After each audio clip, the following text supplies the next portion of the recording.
चलो, प्रियंका मेहता, निक्की और ये कौन है 04AE, जो भी नाम है, मैं आपको दिखाएं और जल्दी से वीडियो ऑन करें। चलो पहले कल का रिवाइज कर लें। कल अपन ने क्या देखा था? सबसे पहले सेक्शन नंबर 7 जीएसटी। जीएसटी में भी सबसे पहले भाई जीएसटी से बिल्कुल मना करके रखा है alcoholic liquor for human consumption. तुम तो हमारे लिए गुड्स क्या जीएसटी के द्वारे पे भी नहीं आ सकते। फिर उसके बाद हमने क्या देखा था? जीएसटी मतलब गुड्स एंड सर्विस पे ही टैक्स लगेगा। जीएसटी का मतलब क्या है? गुड्स एंड सर्विस पे क्या लगेगा? हमारा टैक्स लगेगा। अब इसकी खुद का गुड्स अलग है, इसका खुद का सर्विस अलग है।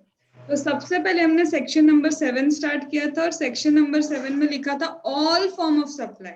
लेकिन ये ऑल फॉर्म ऑफ सप्लाई किस चीज का है? गुड्स एंड सर्विस का होना चाहिए।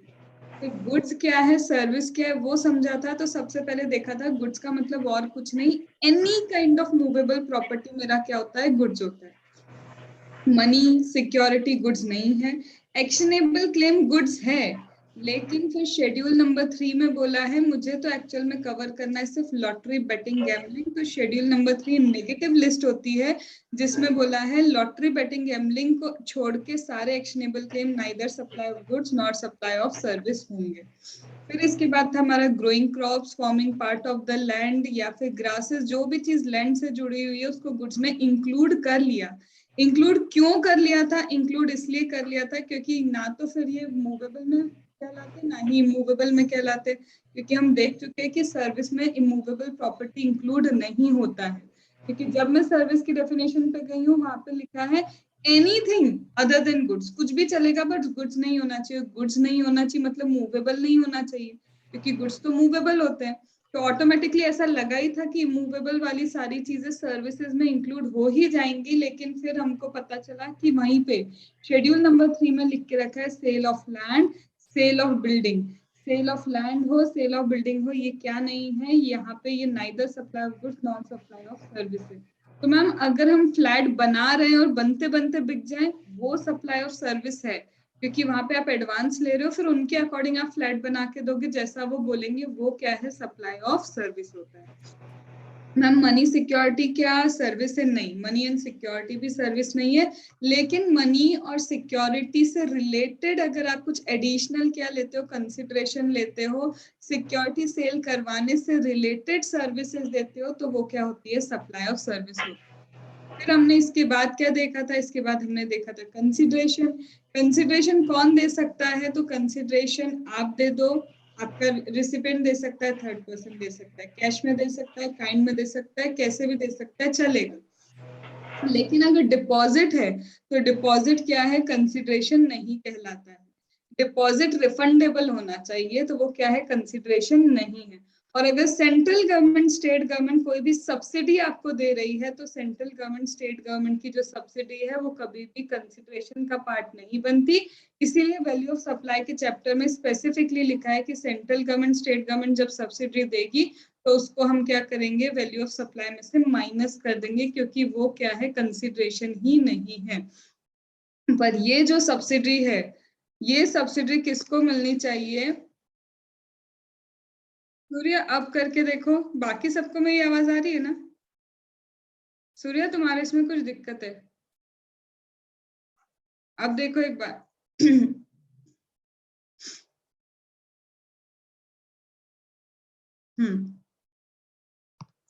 एक मिनट।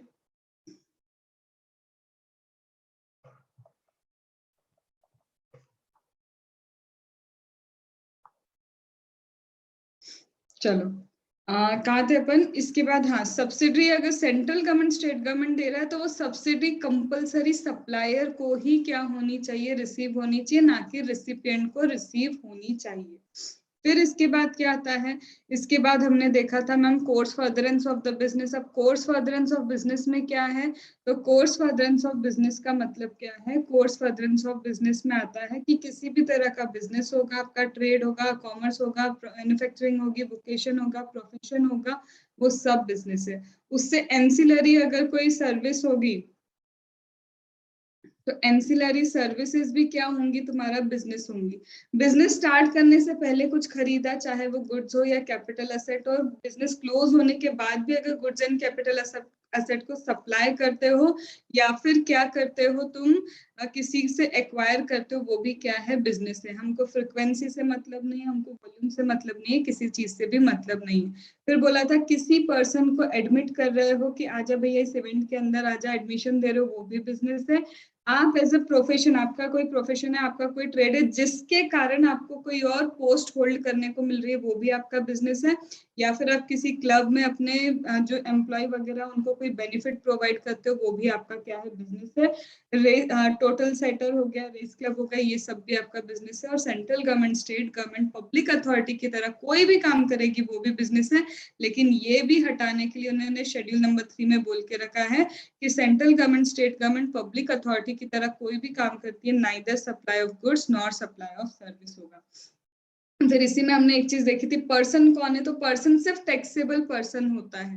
पर्सन हर तरह का पर्सन इंक्लूड है, लेकिन ये टैक्सेबल होना चाहिए, जो या तो रजिस्टर्ड है या तो क्या है, लाइबल टू गेट रजिस्टर्ड है, वही यहाँ पे क्या होता है, पर्सन होता है। फिर इसके बाद हमारा आगे था इंपोर्ट ऑफ सर्विस। तो बोलते देखा जाए तो इंपोर्ट ऑफ सर्विस तो परचेस है, लेकिन इन्होंने क्या कहा है कि इंपोर्ट ऑफ सर्विस को हम क्या बोलते हैं, सप्लाई। क्यों? क्योंकि रिवर्स चार्ज मैकेनिज्म के अकॉर्डिंग हम क्या करेंगे, इसको टैक्स लगाएंगे। अब यहाँ पे इंपोर्ट ऑफ सर्विस आप कंसिडरेशन के लिए कर रहे हो। इंपोर्ट ऑफ सर्विस किस चीज के लिए है, फॉर कंसिडरेशन है। और साथ ही साथ भले ही कोर्स फर्दरेंस ऑफ बिजनेस हो या कोर्स फर्दरेंस ऑफ बिजनेस ना भी हो तो भी चलेगा। तो कोर्स फर्दरेंस ऑफ बिजनेस है नहीं है उससे कोई मतलब नहीं, कंसिडरेशन कंपलसरी है पहले। लेकिन फिर बोलते हैं जहां पे अगर कोर्स फर्दरेंस ऑफ बिजनेस नहीं है और आप क्या हो, इंडिविजुअल हो, आप क्या हो, एक इंडिविजुअल हो और आपने बिना बिजनेस के लिए कोई भी सर्विस ली है, तो मेगा एग्जेम्पशन बोलता है कि आपको क्या नहीं माना जाएगा, ये सप्लाई नहीं माना जाएगा। फिर इसके बाद हम आते हैं शेड्यूल नंबर 1 पे। बोलता है जब इंपोर्ट ऑफ सर्विस होती है और कंसिडरेशन नहीं होता है, compulsory course furtherance of business आएगा। तो शेड्यूल 1 बोलता है आप सर्विस इंपोर्ट कर रहे हो, कंसिडरेशन नहीं है, लेकिन कोर्स फर्दरेंस ऑफ बिजनेस के लिए अगर आपने सर्विस को इंपोर्ट किया है फ्रॉम रिलेटेड पार्टी या फिर establishment outside India, related party या फिर क्या, स्टेब्लिशमेंट आउटसाइड इंडिया, तो इस केस में क्या मान लिया जाएगा, इस केस में मान लेंगे कि ये क्या है, सप्लाई है। इतना हमने क्या कर लिया है, देख लिया है। यहाँ तक रिकॉल हो गया कल का? कोई डाउट है किसी को? चलो अब इसके बाद आते हैं हम आगे।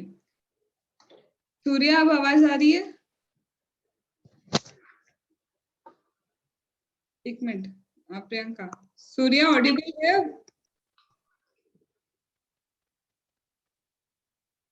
पता नहीं ऑडिबल है भी कि नहीं अभी भी।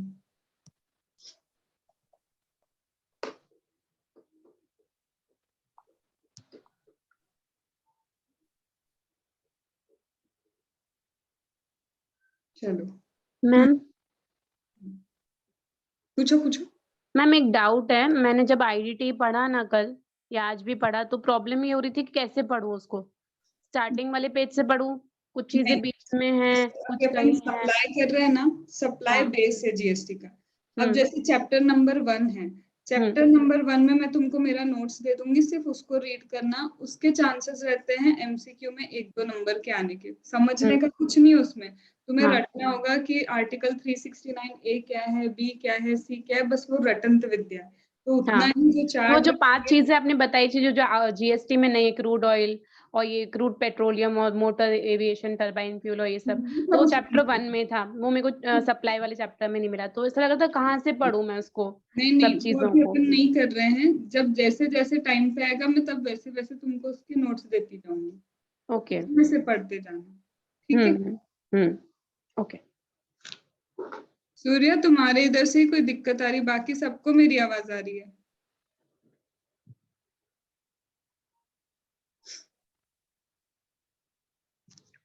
मेरे इधर से तो कुछ भी दिक्कत नहीं है। चलो हाँ, अब अपन आगे चलते हैं। अब आगे क्या है, सबसे पहले देखो the activity specified in schedule 1। अब देखो यहाँ पे क्या बोल रहा है, हमने ऑलरेडी इस चीज को कर लिया, हमने इस चीज को कर लिया। अब ओवरऑल मेरा फोकस किस पे रहेगा? शेड्यूल नंबर 1 पे मेरा फोकस रहेगा। मैम ये शेड्यूल नंबर 1 क्या होता है? नंबर 1 बोलता है कोई भी एक्टिविटी अगर विदाउट कंसिडरेशन हुई है तो वो क्या है? तुम्हारा शेड्यूल नंबर 1 बोलेगा। कल ही मैंने बोला था कि सप्लाई करना हो, 5 एलिमेंट होते हैं सप्लाई के लिए। एक गुड्स होना चाहिए या सर्विस होना चाहिए, टैक्सेबल पर्सन होना चाहिए, कंसिडरेशन होना चाहिए, कोर्स फर्दरेंस ऑफ बिजनेस होना चाहिए। अब यहाँ पे क्या गायब हो गया? यहाँ पे कंसिडरेशन चला गया। तो जब जब तुम्हारे सप्लाई में से कंसिडरेशन जाएगा, जब जब तुम्हारे सप्लाई में से क्या होगा? कंसिडरेशन जाएगा, तब तब क्या आएगा? तब तक तुम्हारा शेड्यूल आएगा। सूर्या म्यूट करके रखो ना,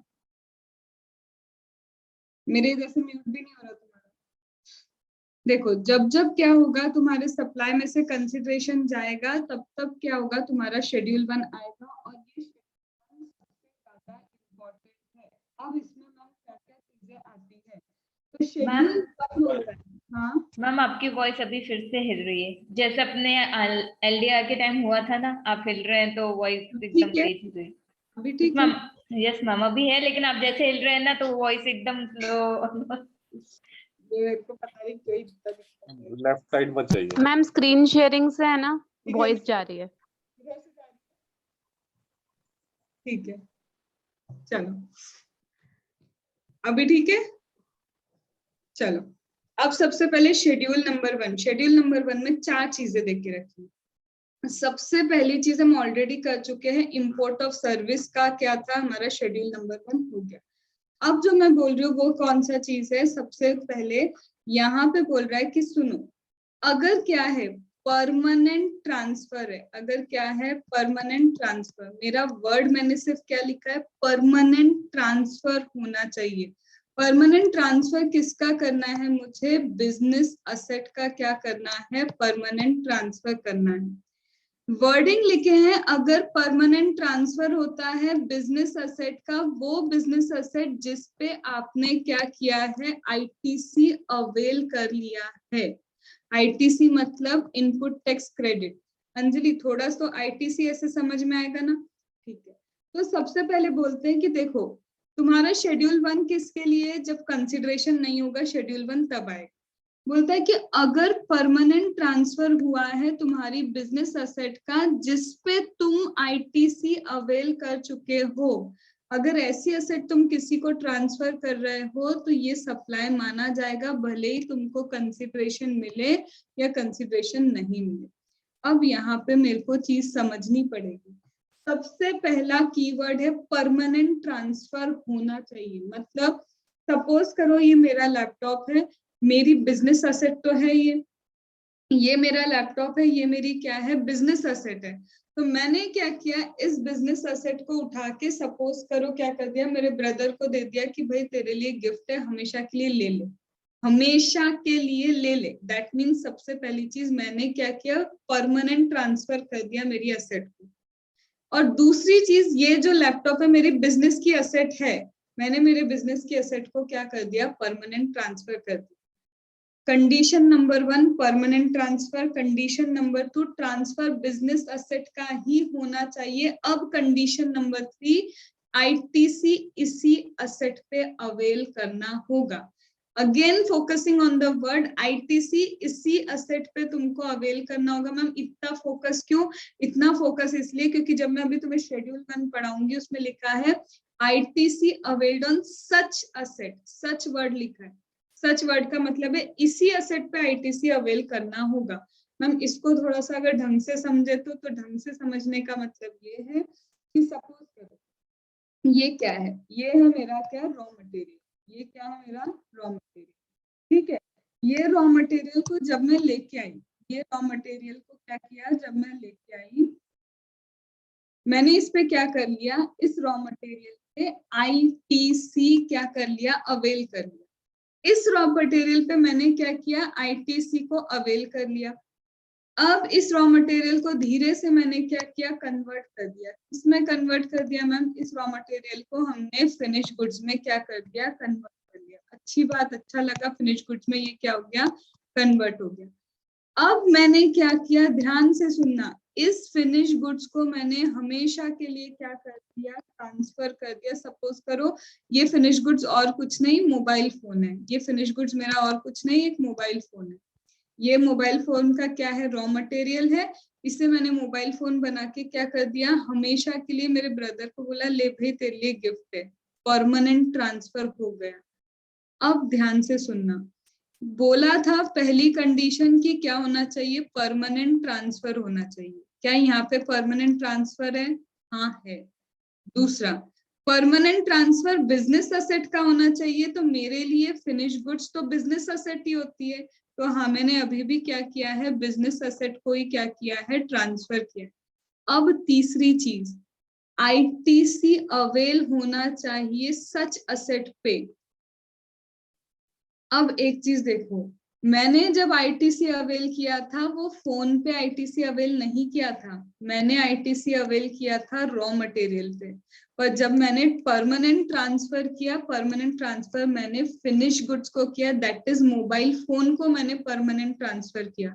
तो यहाँ पे भले ही मुझे कंसिडरेशन नहीं मिला, एकदम जल्दबाजी में ये मत देख लेना कि हो गई बिजनेस एसेट परमानेंटली ट्रांसफर और कंसिडरेशन नहीं है, ये सप्लाई नहीं है, क्योंकि ये कंडीशन फुलफिल नहीं हो रही। इस असेट पे मैंने आईटीसी अवेल नहीं किया था, इस असेट पे आईटीसी अवेल किया था। मैं अगर इसको परमानेंटली ट्रांसफर करती तो ये सप्लाई हो सकता था, लेकिन ये वाली असेट पे मैंने आईटीसी अवेल नहीं किया है अभी, और इसको अगर मैं परमानेंटली ट्रांसफर कर रही हूँ तो मुझे ये सप्लाई नहीं कहलाएगा। Point number 1। दूसरा, अब सपोज करो मैम हमने ये मोबाइल पे ही क्या कर लिया, इस मोबाइल फोन पे ही हमने आईटीसी अवेल कर लिया। हाँ, अगर इस मोबाइल फोन पे तुम आईटीसी अवेल करोगे, ये तुम्हारा बिजनेस एसेट है, ये तुमने परमानेंट ट्रांसफर किया, तब विदाउट कंसिडरेशन ट्रांसफर पे भी ये क्या बन जाएगा, सप्लाई बन जाएगा। क्या यहाँ पे कोई दिक्कत है, क्या ये बात समझ में आ गई? तो पॉइंट नंबर 1 क्या है हमारा, permanent transfer of the business asset on which ITC have been availed on such asset. अगर तुमने लिखते वक्त ये सच वर्ड नहीं लिखा तो पूरा क्या हो जाएगा, मीनिंग चेंज हो जाएगा, क्योंकि पर्टिकुलर उसी एसेट को परमानेंट ट्रांसफर करना है जिसपे तुमने आईटीसी अवेल किया है। वीडियो सबके ऑन रहेंगे, ये जी से जो भी है इनको भी वीडियो ऑन रखना है। फिर उसके बाद सेकंड वहां पे क्या आता है, सेकंड नंबर पे आता है। अब इसको फिर ध्यान से सुनो, अभी जो मैं बात कर रही थी सिर्फ गुड्स ट्रांसफर हो रहा था, अभी जो विदाउट कंसिडरेशन हम ट्रांसफर कर रहे हैं सिर्फ और सिर्फ गुड्स के बारे में बात कर रहे थे, वो भी बिजनेस एसेट। अब पॉइंट नंबर 2, अब वो बोल रहे हैं ट्रांसफर कर रहे हो तुम, चाहे गुड्स का ट्रांसफर करो चाहे तुम सर्विस का ट्रांसफर करो, चाहे गुड्स का ट्रांसफर करो या फिर किसका ट्रांसफर करो, तुम सर्विस का ट्रांसफर करो, उससे कोई फर्क नहीं पड़ता। लेकिन अब जो तुम ट्रांसफर कर रहे हो, ये ट्रांसफर किसको होना चाहिए, या तो रिलेटेड पार्टी को होना चाहिए, या फिर ये ट्रांसफर किसको होना चाहिए, तुम्हारे डिस्टिंक्ट पर्सन को होना चाहिए। या तो रिलेटेड पार्टी को ट्रांसफर करो या फिर किसको ट्रांसफर करो, तुम्हारे डिस्टिंक्ट पर्सन को तुम्हें ट्रांसफर करना होगा। रिलेटेड पार्टी कहाँ दिया है मैम, रिलेटेड पार्टी सेक्शन 15 में दिया है, डिस्टिंक्ट पर्सन 24-25 सेक्शन में देख के रखा है। क्या मुझे यहाँ जानना होगा कि रिलेटेड पार्टी क्या है? ऑब्वियसली पता होना चाहिए कि रिलेटेड पार्टी को ही तुम विदाउट कंसिडरेशन ट्रांसफर कर सकते हो, तभी वो सप्लाई माना जाएगा।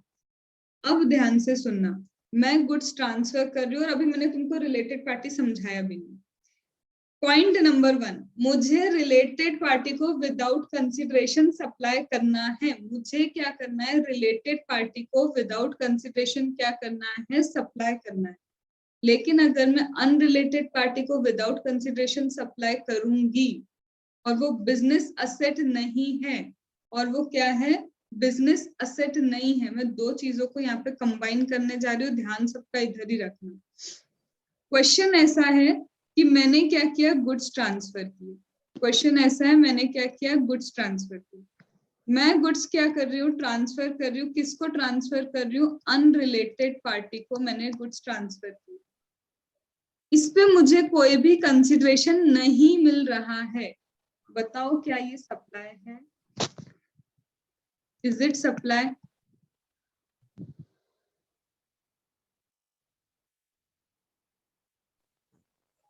Yes ma'am. प्रियंका ने बोला यस यस मैम, प्रियंका। ना, ये बोल रही है यस। बाकी कोई और? No ma'am. सूर्य बोले नो नो। मैम।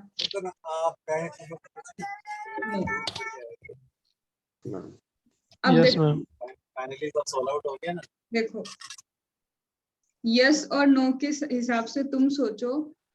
सबसे पहले तुम्हें ये देखना था तुमने किस हिसाब से यस बोला, मुझे भी समझ नहीं आया कि यस आंसर नहीं है इसका। क्यों नहीं है? सबसे पहले सुनो, गुड्स ट्रांसफर कर रहे हो, हाँ गुड्स हो गई हमारी बिजनेस एसेट, यहां तक बात क्लियर। गुड्स हो गई हमारी बिजनेस एसेट, कंसिडरेशन भी नहीं मिला, ये भी सही है। अनरिलेटेड पार्टी भी है, ये भी सही है, लेकिन तुम्हें ये चेक करना था जब ITC, तुम बिजनेस ITC। एसेट दे रहे हो, आईटीसी भी और साथ में क्या परमानेंट ट्रांसफर है ये? ऐसे एकदम से बिजनेस एसेट देखते से तुम ये नहीं बोल सकते कि ये सप्लाई है। सिर्फ जब बिजनेस एसेट ट्रांसफर हो रही है और अनरिलेटेड पार्टी है, तो ये दो कंडीशन एंड वाली कंडीशन है, ये तीनों चीजें प्रूफ होनी चाहिए कि बिजनेस एसेट भी ट्रांसफर होगा, आईटीसी भी अवेल होगा और परमानेंट ट्रांसफर। तीनों चीजें होंगी तब तुम इसको बोल सकते हो कि ये विदाउट कंसिडरेशन है लेकिन ये सप्लाई है। ये हो गया एक बात। इसी को फिर से पलटते हैं। मैंने फिर से क्या किया, गुड्स को क्या किया, ट्रांसफर किया, लेकिन अब क्या है, रिलेटेड पार्टी है। मैंने फिर से गुड्स को ट्रांसफर किया लेकिन अब क्या है, रिलेटेड पार्टी, और मुझे कंसिडरेशन नहीं मिला। क्या अब ये सप्लाई है?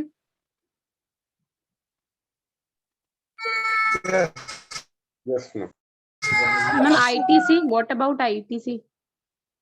अब वही तो सुनो, यहाँ पे आईटीसी नहीं देखना पड़ेगा क्योंकि अब ट्रांसफर कर रहे हो रिलेटेड पार्टी को, क्योंकि दो पॉइंट है। एक पॉइंट बोलता है परमानेंट ट्रांसफर होना चाहिए बिजनेस एसेट का जिसमें आईटीसी अवेल किया, अब ये किसी को भी ट्रांसफर करो। लेकिन दूसरा पॉइंट स्पेसिफिकली बोलता है चाहे गुड्स ट्रांसफर करो चाहे सर्विस ट्रांसफर करो, रिलेटेड पार्टी को विदाउट कंसिडरेशन वो ऑलवेज सप्लाई। तो ये दो अलग अलग पॉइंट्स हैं जिसको हमको ऐसे देखना है कि जब तुम अनरिलेटेड पार्टी को दे रहे हो तब तुम्हें ये तीनों कंडीशन देखनी है गुड्स के लिए, पर जब तुम रिलेटेड पार्टी को गुड्स दे रहे हो तो ये कंडीशंस देखने की कोई रिक्वायरमेंट ही नहीं है, परमानेंट वाली देखने की कोई रिक्वायरमेंट नहीं है। क्या ये बात समझ में आई? Yes ma'am. लिख के रखो कि जब रिलेटेड को ट्रांसफर करना है तो कोई कंडीशन नहीं देखनी, सीधी बात, गुड्स रिलेटेड को चले गए विदाउट कंसिडरेशन सप्लाई है। लेकिन जब अनरिलेटेड को जा रहा है तो तुम ये भी देखोगे आईटीसी और परमानेंट ट्रांसफर भी चेक करोगे। इसको अपनी लैंग्वेज में लिख के रखो। मैम जब आपने परमानेंट ट्रांसफर वाला एग्जांपल दिया था तो आपने बोला था मैंने अपने भाई को मोबाइल दिया, तो हाँ, रिलेटेड वो पार्टी एक हो गई ना। एग्जाम्पल है, वो सिर्फ एक एग्जाम्पल है बताने के लिए। अब मैंने उसके दोनों के बाइफरकेशन तुम्हें बताया। ओके, तो फर्स्ट पॉइंट में सिर्फ अनरिलेटेड पार्टी है। फर्स्ट पॉइंट में अनरिलेटेड है, तुम Okay. रिलेटेड को भी दोगे तो एनी हाउ दोनों में ही कवर हो गया ना, वो एनी Right. हाउ तो सप्लाई होगा ही होगा। हो गई, राइट।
ये लिख लो।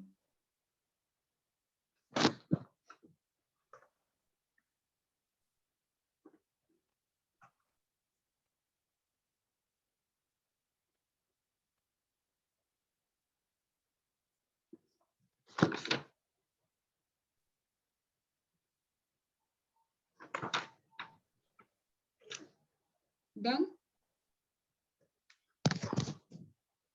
मैम इसमें बिजनेस असेट भी आएगा ना पॉइंट अनरिलेटेड पार्टी में? गुड्स जब अपन दे ही रहे हैं तो गुड्स तो बिजनेस असेट की होती है ना। ओके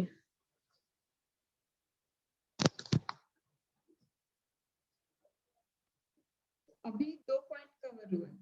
एक पॉइंट हमारा कवर कौन सा, इंपोर्ट ऑफ सर्विस का। एक पॉइंट परमानेंट ट्रांसफर का कवर हुआ। अब अपन कवर कर रहे ट्रांसफर करो। वॉइस मैम वॉइस अब आ जाएगी।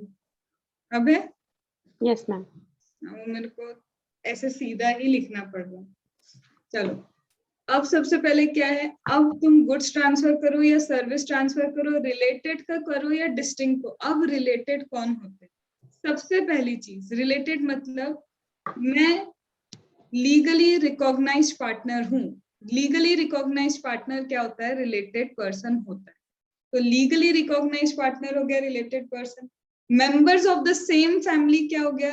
Related person. एम्प्लॉयर एम्प्लॉय क्या हो गया? Related person. अभी सिर्फ 3, एम्प्लॉयर एम्प्लॉय रिलेटेड हो गया, members of same family related हो गया।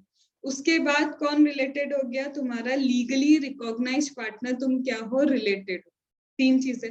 अब मैं किसी और को कंट्रोल करती हूँ तो वो भी मेरा रिलेटिव है, वो मुझे कंट्रोल करेगा तो भी मेरा रिलेटिव है। अभी सिर्फ इधर देखो, लिखो मत, ये सब हमको लिखा हुआ है। मैं किसी और को कंट्रोल कर रही हूँ, वो मेरा रिलेटिव, वो मुझे कंट्रोल करेगा, हम दोनों रिलेटिव। मैं और वो किसी, हम दो मिलके किसी को कंट्रोल कर रहे हैं, वो भी मेरा रिलेटिव। वो मिलके हम 2 लोगों को कंट्रोल कर रहा है, वो भी रिलेटिव। मतलब समझ रहे हो, प्रोबेबिलिटी बन रही है बस। या तो मैं कंट्रोल करूं या वो मुझे कंट्रोल करे। हम 2 लोग मिलके तीसरे को कंट्रोल करें या तीसरा मिलके 2 लोगों को कंट्रोल करे, हम सब आपस में क्या है? रिलेटिव होते हैं। तो रिलेटिव कौन कौन हो गया? सबसे पहले लीगली रिकॉग्नाइज्ड पार्टनर रिलेटिव है। Members of the same family क्या है? रिलेटिव है। उसके बाद तुम्हारा एम्प्लॉयर एम्प्लॉय क्या है? रिलेटिव है। हम किसी को कंट्रोल करें, रिलेटिव है। कोई हमें कंट्रोल करे, रिलेटिव है। हम मिलके 2 लोग मिलके किसी तीसरे को कंट्रोल करे, रिलेटिव है। तीसरा मिलके 2 लोगों को कंट्रोल करे, क्या है? रिलेटिव है। सोल डिस्ट्रीब्यूटर रिलेटिव है। सोल कंसाइनर क्या है? रिलेटिव है। ये तुम्हारी क्या है? रिलेटिव की डेफिनेशन है। तो रिलेटिव की डेफिनेशन में सेक्शन नंबर 15 में यही सब आता है। ये तुम्हारा क्या है? रिलेटिव। क्या इसको याद रखना बहुत जरूरी है? ये याद रखना जरूरी नहीं है, क्योंकि वो डायरेक्टली रिलेटेड पार्टी ही देंगे तुमको, बट हमें पता होना चाहिए, इसलिए हमने एक बार इसको कर लिया।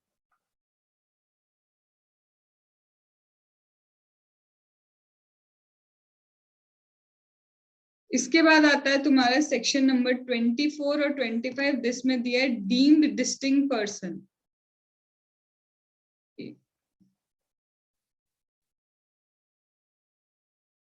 देखो सबसे पहले हमने अभी क्या क्या कवर कर लिया? परमानेंट ट्रांसफर हो गया। Permanent transfer disposal of the business asset जिसपे ITC availed on such asset, ये हो गया। दूसरा हम किस पे हैं? चाहे आप गुड सप्लाई करो, चाहे आप सर्विस दे रहे हो किसी रिलेटेड पर्सन को या फिर डिस्टिंक्ट पर्सन को। तो अब आ जाते हैं अपन किस पे? रिलेटेड और डिस्टिंक्ट पर्सन की डेफिनेशन पे। ये रहा तुम्हारा रिलेटेड पर्सन। रिलेटेड पर्सन मतलब legally recognised partner. Related person मतलब employer employee. Third person control कर रहा है, इनमें से एक किसी और को कंट्रोल कर रहा है। थर्ड पर्सन मिलके 2 लोगों को कंट्रोल कर रहा है, 2 लोग मिलके थर्ड पर्सन को कंट्रोल कर रहे हैं। या फिर सेम फैमिली के क्या है? मेंबर्स है, या सोल डिस्ट्रीब्यूटर कंसाइनर है। ये सारे क्या होते हैं? रिलेटिव। या फिर एक दूसरे के बिजनेस में ऑफिसर डायरेक्टर भी हो तो तुम क्या हो? रिलेटिव। इसको सिर्फ एक बार क्या है, 1 से 2 बार सिर्फ तुमको क्या करना है?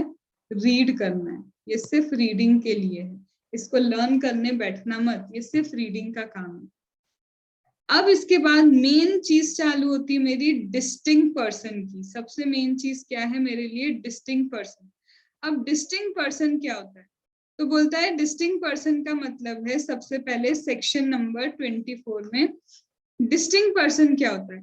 डिस्टिंक्ट पर्सन का मतलब है, सपोज करो मैं एक ही स्टेट में मेरे को रजिस्ट्रेशन लेना है, चाहे एक या एक से ज्यादा रजिस्ट्रेशन, और मेरा ही रजिस्ट्रेशन क्या है? दूसरी स्टेट में है।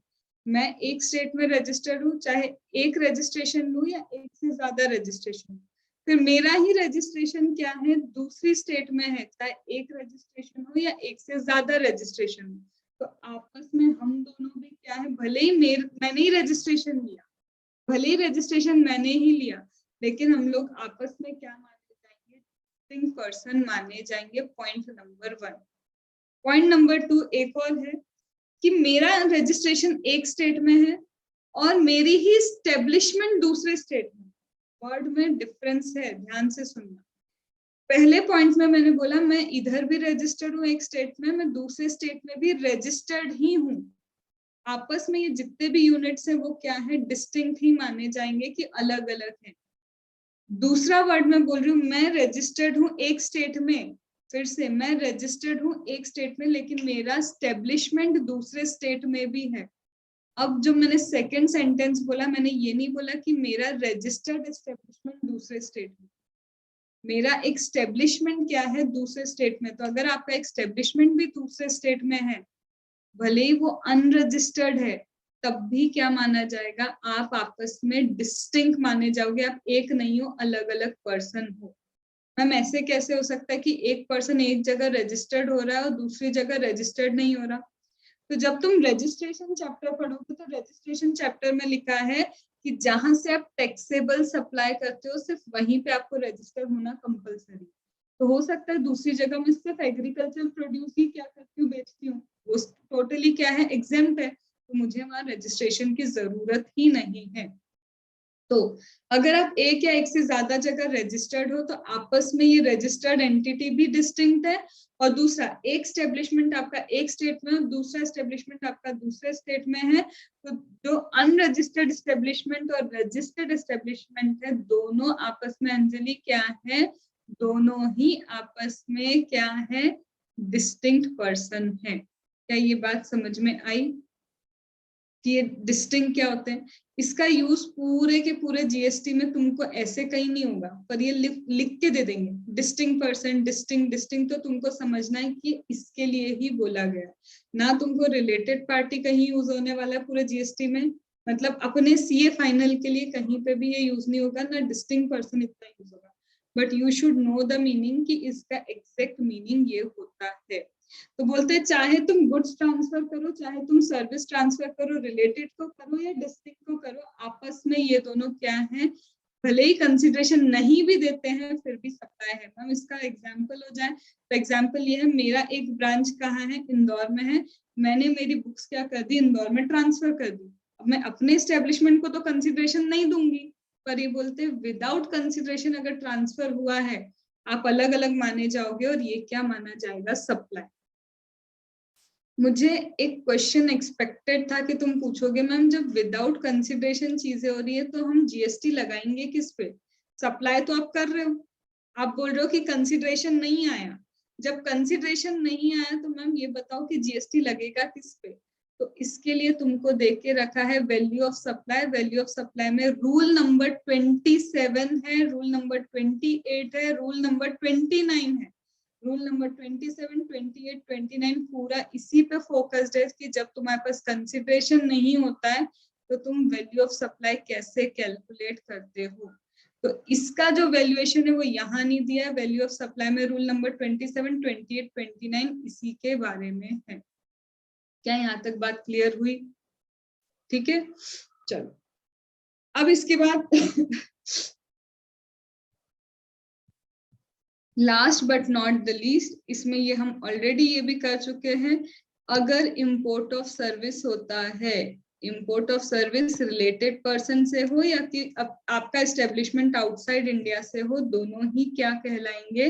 तुम्हारा विदाउट कंसिडरेशन होने पे भी सप्लाई कहलाएगा। 4 चीजें मैंने तुमको शेड्यूल 4 में बोली है, शेड्यूल 4 में मैंने तुमको 4 चीजें बोली है। शेड्यूल 1 है ये तो। नींद में सोने वाले शेड्यूल 1 में तुमको 4 चीजें बोली है, शेड्यूल 4 में मैंने तुमको 4 चीजें नहीं बोली। तो अगर तुम ऐसे पढ़ रहे हो ना, ऐसे ऐसे ऐसे करके, अब तुम्हें धीरे धीरे पता चलेगा मैं बीच बीच में कितना गलत बोलूंगी। अगर तुमने करेक्ट नहीं की ना तो तुम्हारे सबकॉन्शियस माइंड में तुम ही गलत भरोगे। इसलिए जागो, अंजलि एक्टिव हो जाओ। निक्की तुम तो कल भी एक्टिव नहीं थी, अभी भी एक्टिव नहीं हो। ऐसे मत पढ़ो, थोड़ा सा पढ़ना तो है, किसी भी क्लास में पढ़ोगी पढ़ना तो पड़ेगा, तो एकदम एक्टिव होके पढ़ो कि अच्छा लग रहा है। ठीक है, चलो। तो शेड्यूल नंबर 1 है जिसमें मैंने तुमको 4 चीजें बोली है। शेड्यूल 4 अब तक तो आया नहीं है, कभी आ जाए तो पता नहीं। ठीक है, शेड्यूल नंबर 1 में पहली चीज है परमानेंट ट्रांसफर करना है बिजनेस एसेट का, आईटीसी उसी एसेट पे क्लेम करना होगा। सेकंड बोला कि चाहे गुड्स ट्रांसफर करो, चाहे सर्विस ट्रांसफर करो, डिस्टिंक्ट को करो या फिर रिलेटेड को करो, वो भी सप्लाई है।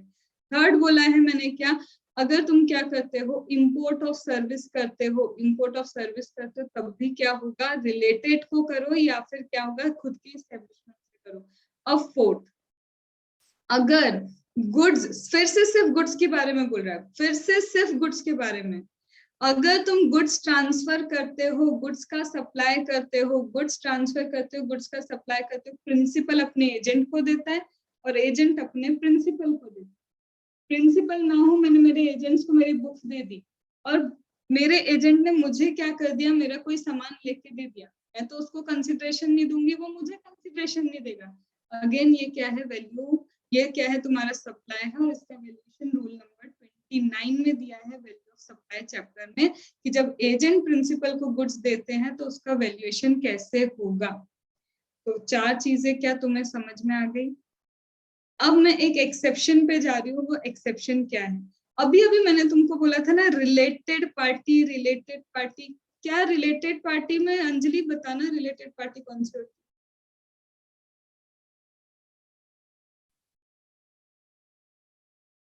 आवाज ही नहीं आ रही।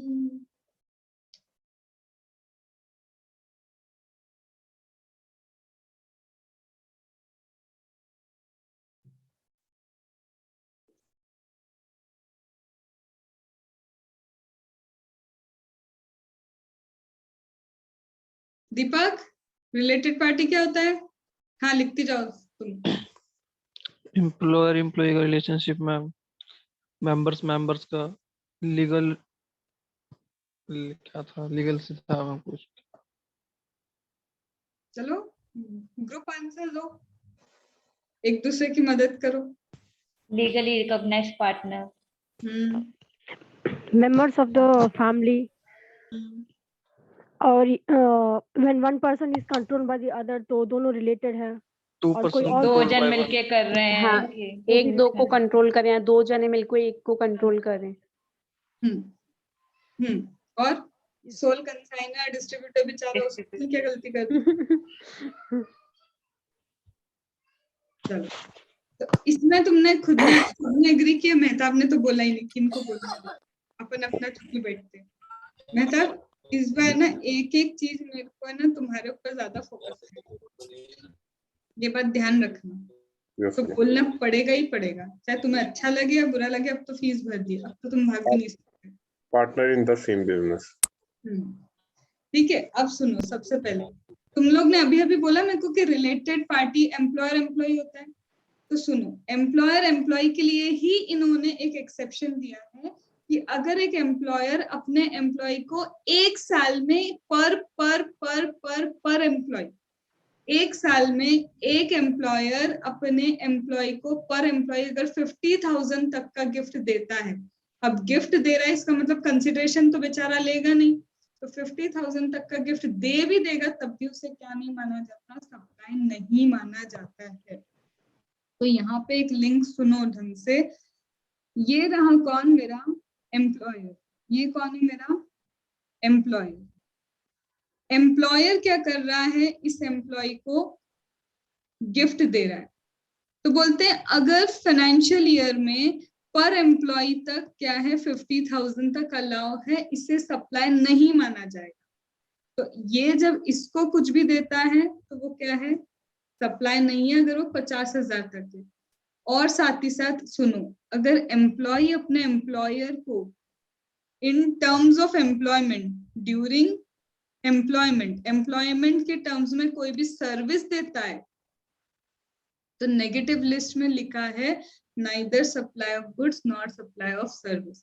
तो during the term of employment employee अगर कोई सर्विस देता है इसको तो वो नेगेटिव लिस्ट में कवर है, दैट इज शेड्यूल नंबर 3 में कवर है। और ये जब गिफ्ट देता है रिलेटेड होने के बाद भी इसे क्या नहीं कहा जाता, सप्लाई नहीं कहा जाता है। तो क्या अभी तक हमने शेड्यूल नंबर 3 एक्शनेबल क्लेम भी जोड़ा उससे, फिर उसके बाद तुम्हारा सेंट्रल गवर्नमेंट स्टेट गवर्नमेंट के क्या था पब्लिक अथॉरिटी वाला पॉइंट जोड़ा, फिर sale of land and building जोड़ा, और लास्ट अभी अपन ने क्या जोड़ा कि जब भी किसी भी तरह का एम्प्लॉय हो, चाहे वो कॉन्ट्रैक्ट बेसिस का एम्प्लॉय हो, चाहे वो वर्कर हो, चाहे वो वेजेस वाला हो, चाहे वो सैलरी वाला हो, अगर अपने एम्प्लॉयर को कोई भी सर्विस दे रहा है एम्प्लॉयमेंट के टर्म में, शेड्यूल नंबर 3 बोलता है ये नाइदर सप्लाई ऑफ गुड्स है नॉट सप्लाई ऑफ सर्विस है।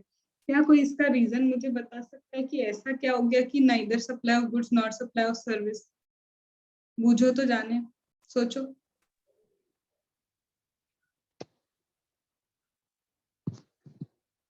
हाँ बोलो। मैम क्योंकि इनकम टैक्स में कवर हो जाता है ना सैलरी ऑलरेडी हेड में। अंडर द हेड सैलरी बेचारे से तुम डायरेक्ट टैक्स ले रहे हो, अब उससे तुम उसी चीज पे इनडायरेक्ट टैक्स नहीं लेते। लोगे तो ये तो टैक्स ऑन टैक्स हो जाएगा। तो इसीलिए बोला है कि जब एम्प्लॉय अपने एम्प्लॉयर को कुछ दे रहा है ना during the term of employment, चाहे वेजेस की तरह हो, कॉन्ट्रैक्ट वाला एम्प्लॉय हो, 2 दिन के लिए हो, 10 दिन के लिए हो, एम्प्लॉय है ना बस वो, तो वो क्या है नेगेटिव लिस्ट में कवर हो जाएगा। 4 पॉइंट नेगेटिव लिस्ट के समझ में आ गए कहाँ कहाँ पे लिंक होते हैं। चलो, तो ये तुम्हारा क्या हुआ, शेड्यूल 1 अब जाके खत्म हुआ और मेजर पार्ट यही था। शेड्यूल 1 मेजर है, इसके बाद शेड्यूल नंबर 2 है। अब शेड्यूल नंबर 2 को तुमको पूरा नहीं पढ़ना होता है। क्यों पूरा नहीं पढ़ना होता है? क्योंकि कभी भी आईसीए तुमसे ये नहीं पूछेगा बताओ ये सप्लाई ऑफ गुड्स है या ये सप्लाई ऑफ सर्विस है। ऐसा तो तुम भी जानते हो कि आईसीए ये चीज नहीं पूछ सकता कि एक दे दिया और पूछ लिया कि बताओ गुड्स है या सर्विस है। तो शेड्यूल नंबर 2 का एक क्रक्स होता है। अब वो क्रक्स क्या है, सबसे पहले जब भी तुमको कुछ टेंजिबल जाता हुआ दिखे, टेंजिबल मतलब जिसको देख सकते हो, जिसको टच कर सकते हो, दैट इज टेंजिबल। कोई भी टेंजिबल चीज जा रही है या फिर क्या हो रहा है, राइट ही पूरा क्या हो रहा है, ट्रांसफर हो रहा है, टाइटल पूरा क्या हो रहा है, ट्रांसफर हो रहा है। ये मेरा पेन है, क्या ये टेंजिबल है? ये मैंने किसको दे दिया, सपोज करो ये मैंने दे दिया निक्की को, टेंजिबल भी जा रहा है और मैंने इसको दे दिया, टाइटल आज से किसका है, निक्की का। तो इसका मतलब क्या है, या तो टाइटल जा रहा है और या फिर क्या हो रहा है, टेंजिबल चीज जा रही है। तो ये क्या है, सप्लाई ऑफ गुड्स है, क्योंकि ये गया, अब टाइटल ट्रांसफर हो चुका है, अब ये चीज मेरी नहीं रही, तो वो क्या होगा, हमेशा सप्लाई ऑफ गुड्स। इसकी जगह मैं उसको बोलूं, वो बोले मुझे सिर्फ 10 दिन के लिए यूज करने दो, मैंने टाइटल थोड़ा ना ट्रांसफर किया, मैंने कहा लो क्या ट्रांसफर हुआ, राइट टू यूज ट्रांसफर हुआ।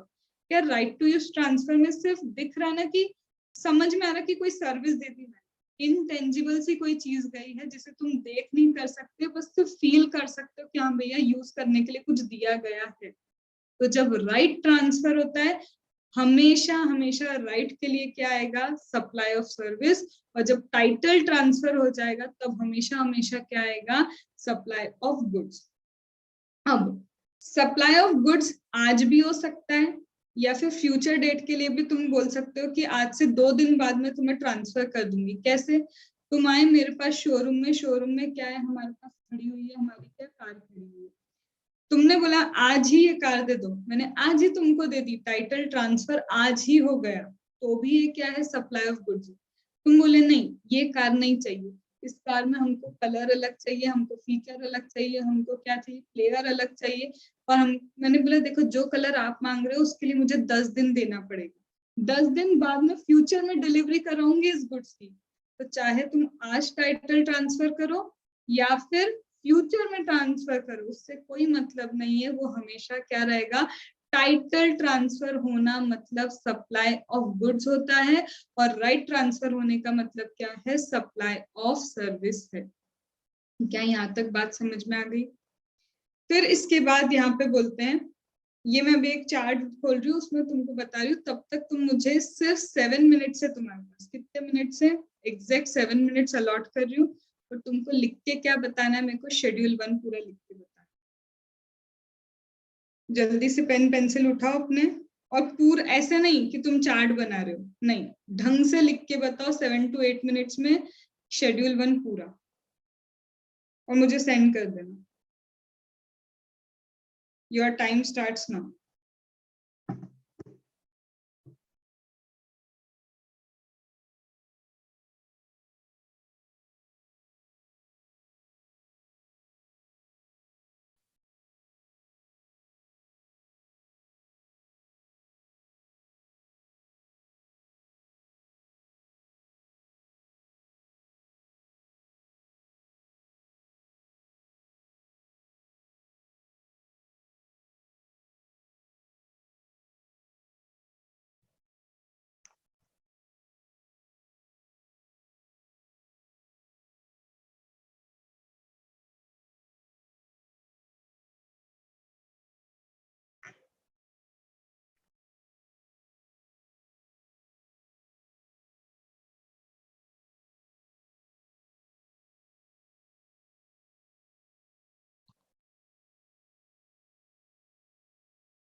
प्रियंका, मीनिंग नहीं लिखा।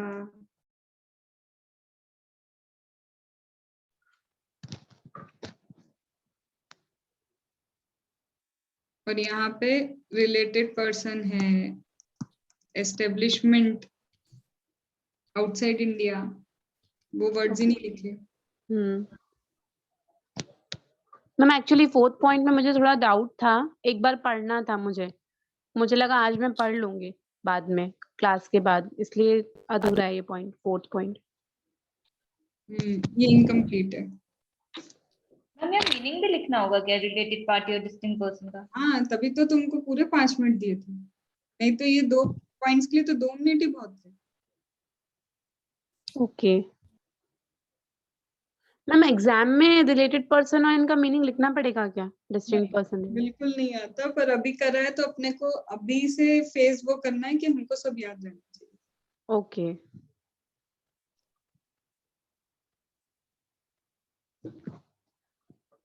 मैं पढ़ लेती हूँ मैम तब तक।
चलो टाइम अप।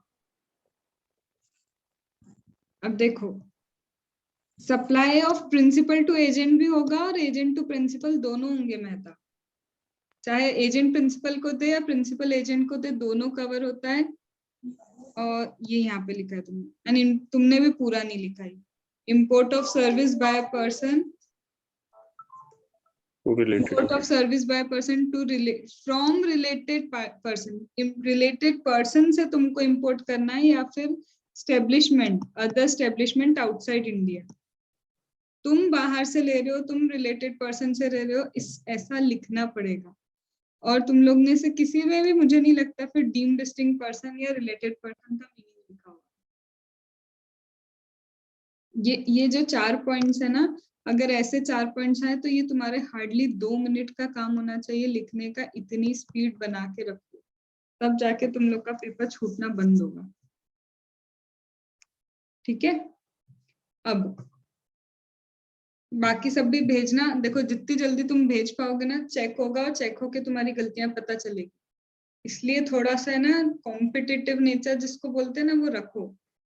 ठीक है, चलो अब इसके बाद हमने क्या देखा, देखो अभी मैं तुमको शेड्यूल 1 में ही एक चीज बता रही थी ना, प्रिंसिपल जब अपने एजेंट को और एजेंट जब अपने प्रिंसिपल को सप्लाई ऑफ गुड्स करता है, भले ही विदाउट कंसिडरेशन करेगा, वो सप्लाई माना जाता है। अब इसमें एक छोटा सा पॉइंट और है जो आईसीआई ने क्लैरिफिकेशन देके रखा है, अपन उसको भी क्या करते हैं यहाँ पे देख। अब देखो यहाँ पे क्या बोला उसने, आईसीआई ने, एक होता है डेल क्रेडर एजेंट। यहाँ पे जो तुम बोल रहे हो ना कि ma'am principal to agent, agent to principal वाली बातें कर रहे हैं, यहाँ पे ये एजेंट कौन होता है, मुझे सबसे पहले तो ये समझना पड़ेगा कि भाई ये एजेंट है तो है कौन। तो बोलते हैं कि वो नहीं, हर कोई एजेंट नहीं है यहाँ पे, हर कोई एजेंट नहीं है। एजेंट सिर्फ वो है जो पर्सन तुम्हारे बिहाफ पे अपने नाम पे क्या कर सकता है, बिल इशू कर सकता है। मेरा एजेंट है, मैंने उसको ये राइट दिया है कि एक काम कर, तो अपने नाम पे क्या कर सकता है, बिल इशू कर सकता है। वो खुद से क्या कर सकता है, खुद के नाम पे मेरे लिए बिल क्या कर सकता है, इशू कर सकता है। तो सिर्फ वही एजेंट यहाँ पे कवर होंगे जिसके पास इनवॉइस में अपना नाम लिखने का राइट होगा, वही यहाँ पे क्या है, एजेंट। Point number 1। अब पॉइंट नंबर 2 क्या है, एजेंट के भी टाइप होते हैं। एक नॉर्मल एजेंट होता है, चल भाई तू इनवॉइस बना लेना अपने नाम पे, वो एक एजेंट हो गया। अब एक एजेंट होता है डेल क्रेडर एजेंट। एक एजेंट कौन होता है, डेल क्रेडर एजेंट। अब मैम डेल क्रेडर एजेंट कौन है, सपोज करो डेल क्रेडर एजेंट का मतलब ये होता है कि ये पेमेंट की भी गारंटी लेता है। मैंने किसी को उधार पे सामान बेचा, उसने बोला ये मेरा, वो क्या लेके आया, कस्टमर लेके आया मेरे लिए, बोला कि इसको उधार पे तुम क्या दे सकते हो, क्रेडिट पे सेल कर दो इसको।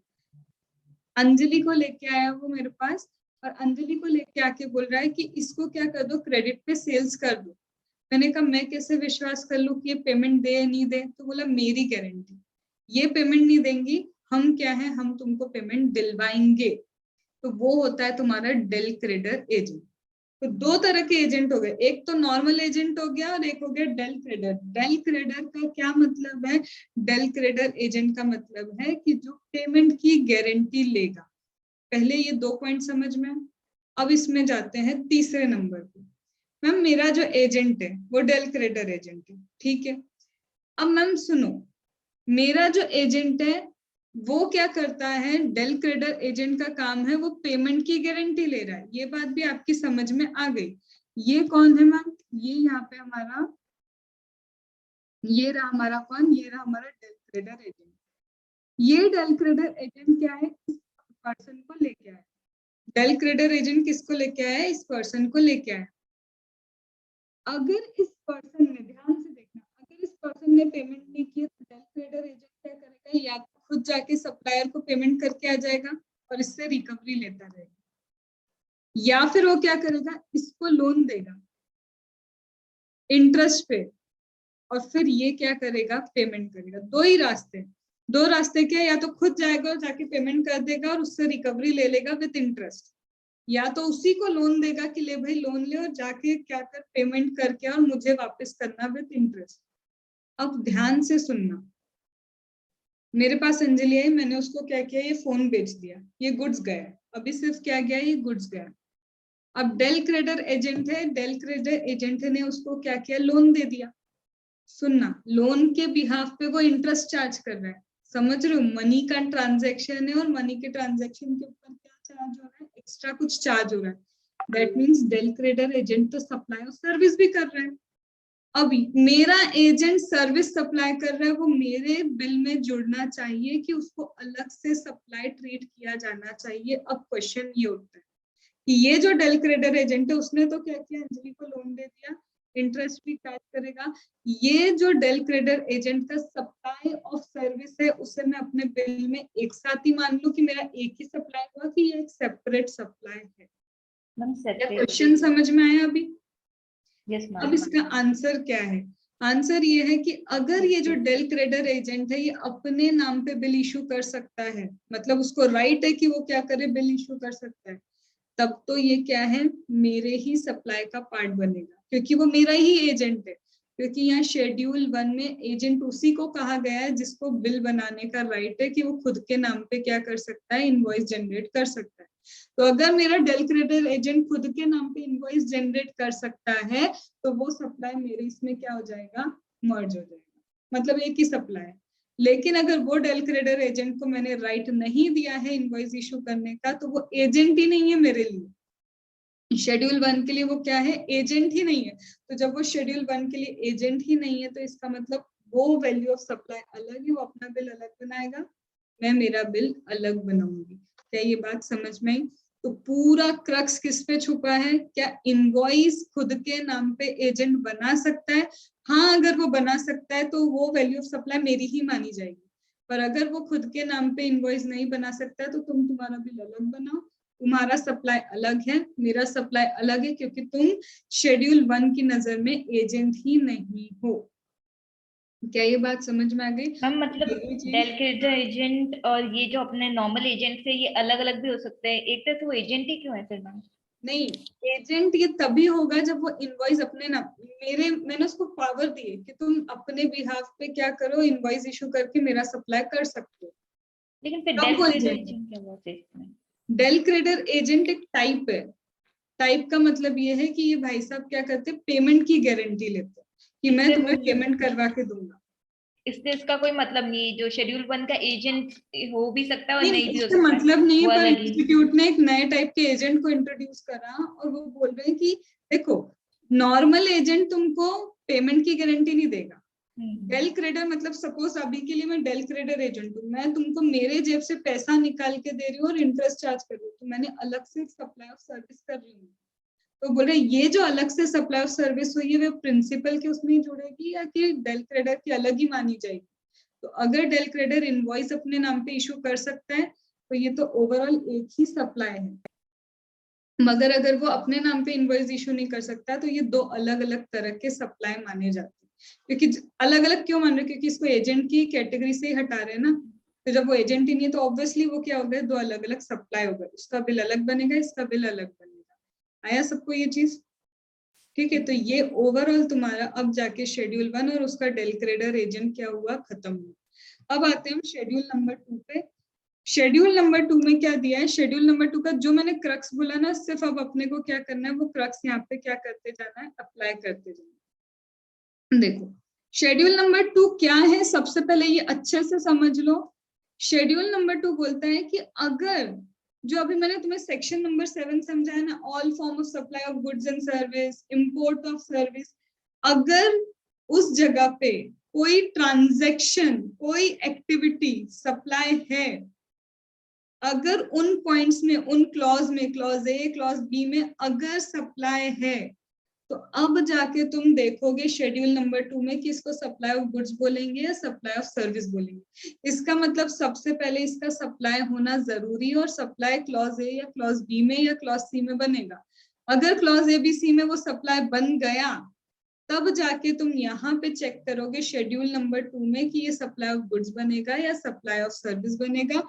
और इसके क्रक्स के हिसाब से बस तुम इसको देखते जाओ, इसको एग्जाम टाइम पे तुम नहीं रीड करोगे तो भी चल जाएगा, इससे कोई क्वेश्चन नहीं आते हैं।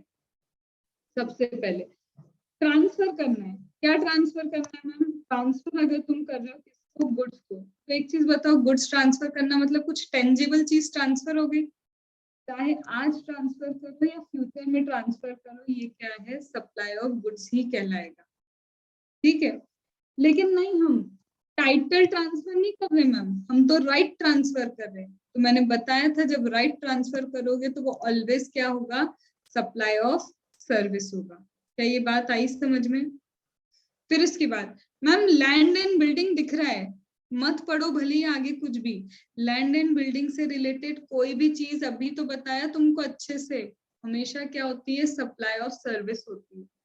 अभी अपन ने किया था गुड्स एंड सर्विस की डेफिनेशन, वही अच्छे से समझाया था ना कि इमूवेबल प्रॉपर्टी से रिलेटेड कुछ भी होगा वो हमेशा क्या होगा, सप्लाई ऑफ सर्विस ही होगा। बस sale of land and building को भूल जाना, क्योंकि उसे neither supply of goods nor supply of service की कैटेगरी में रखते हैं। तुम लोग थोड़ी नॉडिंग करते रहोगे ना अपने हेड की, तो मुझे समझ में आता रहेगा कि तुमको आ रहा है कि नहीं तो मुझे ब्लैंक ही दिखते हो तुम लोग। ठीक है, चलो ट्रीटमेंट या प्रोसेस, तो मैं तो बताती भी नहीं, तुम बताओ मुझे। ये मेरा किसी का गुड्स है, इसके गुड्स पे बोला है कि मुझे कलर करके देना, अब बताओ, सर्विसेज, ऑब्वियसली सर्विस। किसी भी तरह की प्रोसेस, किसी भी तरह की ट्रीटमेंट किसी के गुड्स पे करोगे तो तुम सर्विस दे रहे हो, तो वही तो है, जॉब वर्क बोल दो उसको। किसी और के गुड्स पे कुछ भी काम करना है तुमको तो that is nothing but supply of service. अब यहाँ पे मैम बिजनेस असेट ट्रांसफर कर रहे हैं, चाहे कंसिडरेशन हो नहीं हो, एक चीज बताओ, असेट मतलब क्या, सप्लाई ऑफ गुड्स, गुड्स, खत्म। मैम परमानेंट नहीं, हम तो टेम्पररी ट्रांसफर कर रहे हैं। अगर तुम टेम्पररी ट्रांसफर कर रहे हो तो सर्विसेज है राइट टू यूज देना, तो टेम्पररी ट्रांसफर तो राइट होता है, राइट मेरा सप्लाई ऑफ सर्विस है। Ma'am person ceases to be taxable person and goods part of the business asset. देखो कोई पर्सन था आज तक टैक्सेबल था, अब वो टैक्सेबल नहीं रहा, इसका मतलब ये कैसे हो सकता है, सीधी सी बात है, सपोज करो मेरा कल तक 40 लाख के ऊपर का टर्नओवर था, अब दिख रहा है कि मुश्किल से कोविड के टाइम में 5 लाख की भी सेल्स हो पाती, मैंने अपने आप को अनरजिस्टर्ड कर दिया, तो ये जो मेरे पास गुड्स बचे हैं ऑब्वियसली जो गुड्स है उसको ट्रांसफर करने पे आज भी वो सप्लाई ऑफ गुड्स ही रहेगा, सप्लाई ऑफ सर्विस नहीं होता है। फिर उसके बाद मैम यहाँ पे एक एक्सेप्शन दिया है, इस एक्सेप्शन को अभी हम सबसे लास्ट में लेते हुए चलेंगे, इसका मैं लॉजिक समझाऊंगी कि ये क्यों यहाँ पे दे के रखे, सिर्फ अभी के लिए इसको वेट करना। फिर इसके बाद यहाँ पे मैम इमूवेबल प्रॉपर्टी को रेंट पे दिया, मैं नहीं बताऊंगी, तुम बताओ इमूवेबल प्रॉपर्टी रेंट पे देने से क्या होगा, गुड्स है या फिर सर्विस है? सर्विसेज। सर्विस है, सीधी बात वही, इमूवेबल प्रॉपर्टी कुछ भी होगा सप्लाई ऑफ सर्विस। सर्विस। इसके बाद मैम किसी भी सॉफ्टवेयर से रिलेटेड कोई भी काम चल रहा है, सॉफ्टवेयर बनाना, सॉफ्टवेयर में कुछ मॉडिफिकेशन करना, सॉफ्टवेयर टेंजिबल है कि इंटेंजिबल है? Intangible. Intangible. Supply of service. Services. अब काम की बात सुनो, जो यहाँ पे वर्क्स कॉन्ट्रैक्ट क्या होता है? वर्क्स कॉन्ट्रैक्ट का मतलब क्या होता है? ये हमेशा इमूवेबल प्रॉपर्टी के लिए वर्क्स कॉन्ट्रैक्ट ही होता है। मुझे कोई इमूवेबल प्रॉपर्टी बनानी है और उसके साथ में मुझे मटेरियल भी मिल रहा है, इमूवेबल प्रॉपर्टी बनानी है और उसके साथ मुझे क्या मिल रहा है? मटेरियल मिल रहा है, तो always always always works contract. लेकिन रुको, मुझे मूवेबल प्रॉपर्टी बनानी है और उसके लिए भी मुझे मटेरियल मिल रहा है। अब गलती से भी अंजलि इसको वर्क्स कॉन्ट्रैक्ट मत बोलो। देखो पर्सनल अटेंशन के कुछ फायदे तो कुछ है ना नुकसान भी है, तुमको सोना नहीं मिलेगा, ठीक है? तो यहाँ पे मुझे मूवेबल प्रॉपर्टी बनानी है, उसके लिए मुझे अगर मटेरियल दिया तो वर्क्स कॉन्ट्रैक्ट है, और अगर इमूवेबल प्रॉपर्टी बनाना है, मैम उल्टा बोल दिया, इमूवेबल प्रॉपर्टी में वर्क्स कॉन्ट्रैक्ट है। Movable की जगह movable. क्या बोला?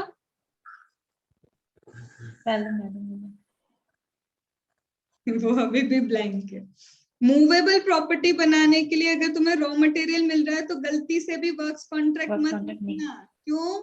उसको बोलते हैं कंपोजिट सप्लाई, जीएसटी में उसको क्या बोलते हैं? Composite supply. लेकिन मूवेबल प्रॉपर्टी बनानी है और उसमें कोई रॉ मटेरियल मिल रहा है तुमको, तो उससे वर्क्स कॉन्ट्रैक्ट। तो सुनो अच्छे मैम से। आपने भी मूवेबल बोल दिया फिर से। मूवेबल बोला, अब तो फिर मैंने जानबूझ के नहीं बोला, वो सच में मेरे से गलती हुई, ठीक है? वो वर्क्स कॉन्ट्रैक्ट नहीं है। अगर इमूवेबल प्रॉपर्टी के साथ तुम्हें गुड्स मिल रहा है, मैं तुमने अभी क्या बोला? वर्क्स कॉन्ट्रैक्ट, तो ये सप्लाई ऑफ गुड्स होगा या supply of service? Service. Service. क्योंकि वो तो सर्विस मिल ही रहा है ना उसको मिल रहा है। सर्विस। कुछ भी होगा सप्लाई ऑफ सर्विस। अब तुम मुझे बताओ, मेरे पास मूवेबल प्रॉपर्टी है, मुझे क्या मिला? रॉ मटेरियल मिला है, तो ये composite supply, supply of goods होगा या सप्लाई ऑफ सर्विस होगा? बहुत ध्यान से, सर्विस ही नहीं होगी। एकदम से मत जंप करना कंक्लूजन पे। गुड्स हो गए। कंपोजिट है ये तो तुमको समझ गया, मूवेबल प्रॉपर्टी है तो मूवेबल को बनाने के लिए गुड्स भी मिल गए, है तो कंपोजिट। अब सप्लाई ऑफ गुड्स बोलोगे या सप्लाई ऑफ सर्विस बोलोगे? गुड्स। गुड्स बोल। गुड्स। अब सर्विस नहीं बचा तो हम गुड्स ही बचाए। तो मैम नहीं, सर्विस मैम, होना goods ही चाहिए ना, बोलेंगे। रॉ मटेरियल तो मिल रहा है ना उसको, वो तो सिर्फ सर्विस दे रहा है उसपे। कंपोजिट के लिए तुम्हें देखना पड़ेगा, मैम आवाज। प्रिंसिपल। कंपोजिट के लिए तुम्हें अब आ रही है? यस मैम आ रही है मैम आवाज। कंपोजिट के लिए तुम्हें देखना पड़ेगा principal nature of supply, principal nature. क्योंकि कंपोजिट इज व्हाट? टू और more taxable supply of service या फिर गुड्स। अब उसमें ये देखो कि प्रिंसिपल नेचर किसका है। अगर प्रिंसिपल नेचर गुड्स का जाता है तो you have to right supply of goods, और अगर प्रिंसिपल नेचर सर्विस का जाता है तो वो सप्लाई ऑफ सर्विस होगा। तो कंपोजिट में हमेशा प्रिंसिपल नेचर जिसका होता है उसके अकॉर्डिंग डिसाइड होता है कि सप्लाई ऑफ गुड्स है या फिर सप्लाई ऑफ सर्विस है। क्या ये बात नहीं? Yes ma'am. Yes ma'am. अब रेस्टोरेंट सर्विस, अब मतलब मैं क्या ही बोलूं, रेस्टोरेंट सर्विस खुद ही बोल रही हूँ मैं कि रेस्टोरेंट इज नथिंग, रेस्टोरेंट वाली चीजें सप्लाई ऑफ सर्विस होती है। क्या ये बात समझ में आ गई? Yes ma'am. अब ये सारे क्या चालू हो गए? ये है हमारे clarification, neither supply of goods not supply of service के। उसको हम शेड्यूल 3 के साथ देखेंगे। तुम्हारा यहाँ पे क्या खत्म हुआ? शेड्यूल नंबर 2 खत्म हुआ, और इस पे मेरे को वापस चलना पड़ेगा। ये अब सुनो मेरी बात, पूछना है कुछ? Yes ma'am. हाँ बोलो।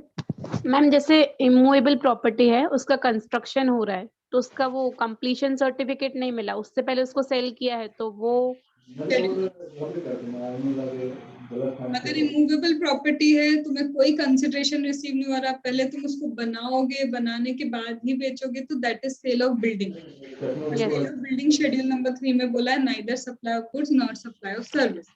लेकिन उसका मैम वो नहीं मिला completion certificate. Point number 2, immovable property बना रहे हो, फिर से तुम क्या कर रहे हो, इमूवेबल प्रॉपर्टी बना रहे हो, बनते बनते ही तुमको 1 रुपए का भी अगर कंसिडरेशन मिल गया, 1 रुपए का भी क्या मिल गया, कंसिडरेशन मिल गया, ऑटोमेटिकली सप्लाई ऑफ सर्विस हो जाए। ओके। पॉइंट नंबर 3, अभी भी बिल्डिंग बनी रही थी, अब हाँ। बिल्डिंग बन रही थी, अभी कंसिडरेशन नहीं मिला, लेकिन लोगों ने ऑक्यूपेंसी ले ली, तो या तो ऑक्यूपेंसी या कंप्लीशन सर्टिफिकेट, या तो ऑक्यूपेंसी हो गई या फिर क्या हो गया, कंप्लीशन सर्टिफिकेट मिल गया, जो भी हुआ अभी ये सप्लाई ऑफ सर्विस में कन्वर्ट हो जाता है।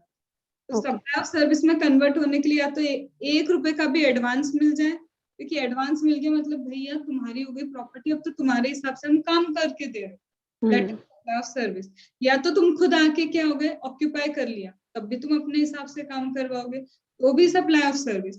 लेकिन जब पूरी बिल्डिंग बन जाती है तब हम दे रहे हैं, तब वो तो बेचना हो गया, तब प्रॉपर्टी टैक्स लगता है, और प्रॉपर्टी टैक्स लग रहा है तो इसलिए जीएसटी नहीं लगा रहे हैं, और वो बोल रहे हैं neither supply of goods not supply of service. ठीक है, ओके ओके। कहाँ थे अपन? हाँ, अब मुझे एक ही पॉइंट तुमको शेड्यूल नंबर 2 का बताना है, वो ये है, मैं आज तक टैक्सेबल पर्सन थी, सुनना ध्यान से, अभी लिखना बंद करो, इधर देखो, वो चार्ट में सब लिखा हुआ है, सारे सर्कुलर भी लिखे हुए हैं मेरे उस चार्ट। मैं आज तक क्या कर रही थी, टैक्सेबल पर्सन थी, मैं रजिस्टर्ड हूं, मैं टैक्सेबल पर्सन हूं, मेरे पास इतना सारा क्या है, ये पड़ा हुआ क्या, मेरा स्टॉक पड़ा है। आज से मैं क्या हूँ, रजिस्टर्ड पर्सन नहीं रही, मैंने मेरे बिजनेस को क्या किया, किसी और रजिस्टर्ड पर्सन को ट्रांसफर कर दिया। इसका मतलब मैंने सारी प्रॉपर्टी जो है मेरे स्टॉक है, ये भी क्या कर दिए, किसी और को ट्रांसफर कर दिया। तो यहाँ पे जीएसटी बोलता है अगर एक टैक्सेबल पर्सन जो कभी टैक्सेबल था और वो किसी और को अपना business as a going concern क्या करता है, ट्रांसफर कर देता है, तो हम उसको सप्लाई नहीं मानेंगे। क्यों नहीं मानेंगे, सुनो, हमारी जो गवर्नमेंट है उसको मतलब किससे, टैक्स से।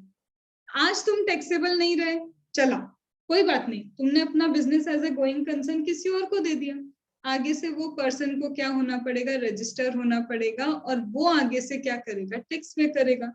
तो तुम ना सही कोई और सही, तुम अगर अब नहीं दे रहे हो टैक्स चलेगा, क्योंकि तुमने तुम्हारा बिजनेस किसी और को दे दिया, आगे वाला पर्सन अब क्या करेगा, तुम्हारा टैक्स देगा। जब रजिस्ट्रेशन चैप्टर पढ़ोगे तो वहां पे सेक्शन नंबर 22 में स्पेसिफिकली लिखा है, जब एक पर्सन एक प्रीडिसेसर सक्सेसर को अपना बिजनेस ट्रांसफर करता है तो सक्सेसर को कंपलसरी रजिस्टर होना पड़ेगा, अगर प्रीडिसेसर रजिस्टर्ड था तो क्यों कर रहा है ऐसा गवर्नमेंट, तुम चले गए इस दुनिया से मतलब जीएसटी की दुनिया से, तो तुम जाओ, तुम्हारा बिजनेस जिसको देके जा रहे हो ना, हम बोल रहे हो उसको कंपलसरी रजिस्टर कराओ, ताकि आगे से वो टैक्स भरता रहे। और यही चीज इसीलिए यहाँ पे क्या देके रखी है एक्सेप्शन में, कि इसे फिर हम क्या नहीं बोलते, supply of goods and service नहीं बोलते, क्योंकि हमको अभी सप्लाई नहीं करना, आगे से हमको टैक्स मिलता रहेगा। आई ये बात समझ में? तो this completes your schedule number 2। ये हमारा क्या है, शेड्यूल नंबर 2 यहाँ पे खत्म हुआ। 1 मिनट का टाइम दे रही हूँ, शेड्यूल नंबर 2 को दिमाग में इधर से देख लो, तो शेड्यूल नंबर 3 करके फाइनली हमारा सप्लाई वाला जो डेफिनेशन है वो ढंग से खत्म होगा। पर अभी पूरा खत्म नहीं हुआ। 1 मिनट, यस, इसको मैं अभी क्लास हो जाएगी फिर एक बार सेंड कर दूंगी।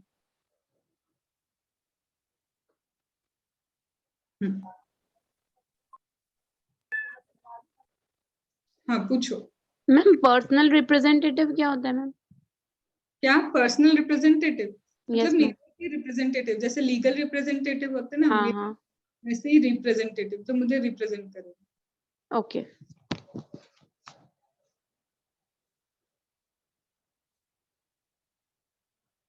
ये मत पढ़ना अभी, बस ये अभी नहीं किया है, बाकी ये सब देख लो।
हो गया?